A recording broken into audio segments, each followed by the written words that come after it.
Coronavirus, instrument de la peur? Depuis plusieurs mois déjà, le coronavirus fait l'objet d'une campagne médiatique de panique sur la quasi-totalité de la Terre. Dans les premiers temps, les interviews ciblées jouaient sur les émotions. Le nombre des morts était constamment comptabilisé, des images de cercueils, d'hôpitaux revenaient sans cesse. Des spots publicitaires rappelaient à longueur de journée les gestes barrières à respecter. Dans l'allocution télévisée du 12 mars 2020, le président français Emmanuel Macron a pris un ton grave.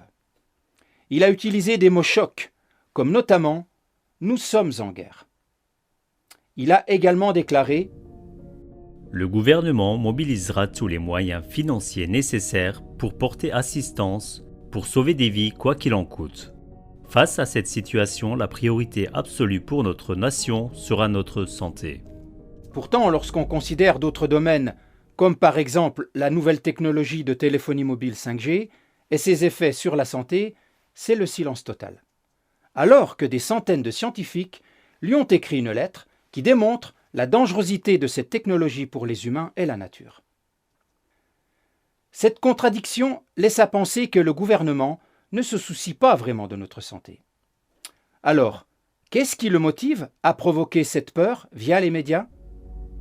Si on considère les événements qui ont précédé la crise de la Covid-19, il s'agissait principalement des manifestations des Gilets jaunes avec son lot de mouvements de rue et d'affrontements violents avec les forces de l'ordre. La réforme des retraites a également suscité beaucoup de remous et en particulier des grèves de la SNCF. Bien que ces mouvements de contestation aient été d'une ampleur exceptionnelle, la France connaît régulièrement des grèves, des manifestations de rue avec des débordements dès que des réformes sont présentées au peuple. Contrairement à d'autres pays, le peuple français est connu pour être contestataire et rebelle. Et comme par enchantement, des rues qui étaient hier le théâtre d'affrontements violents se retrouvent d'un seul coup vides au point d'entendre les oiseaux chanter à Paris.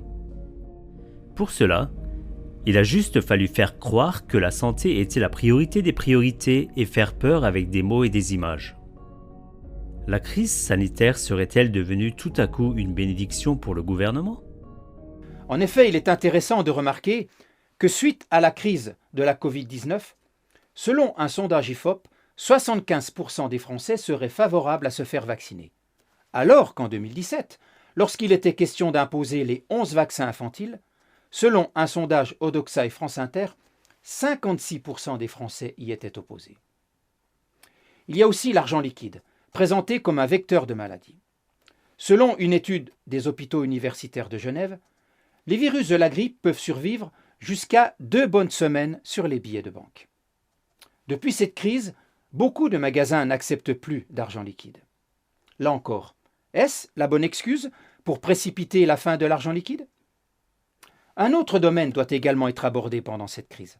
C'est celui de la surveillance via une application sur le portable, qui est présentée comme une solution pour enrayer la pandémie. On peut noter également que le ministère de l'Intérieur a lancé le 12 avril un appel d'offres de 3,8 millions d'euros pour l'acquisition de drones. Il s'agit d'appareils d'observation, de surveillance, de recherche, de reconnaissance et de renseignement destinés aux unités de la sécurité intérieure. Sans que la plupart des citoyens ne s'en rendent compte, un dépistage, par exemple, pourrait ainsi se transformer en pistage tout court. Tous ces exemples montrent qu'il est finalement beaucoup plus facile d'amener des réformes en faisant peur. Ça passe comme une lettre à la poste. D'un seul coup, tout devient facile. Il n'y a pour ainsi dire aucune résistance. Le coronavirus est devenu tout à coup le bon moyen ou le prétexte pour faire avaler au peuple des sujets comme l'abolition de l'argent liquide, la vaccination et la surveillance des citoyens. À ce sujet, Scott Jensen, un scientifique américain, a déclaré : La peur est un excellent moyen pour contrôler les gens et parfois la capacité des gens à penser pour eux-mêmes est paralysée. Ce n'est pas ça que je veux pour eux. Je veux que les gens disent que nous allons surmonter cela.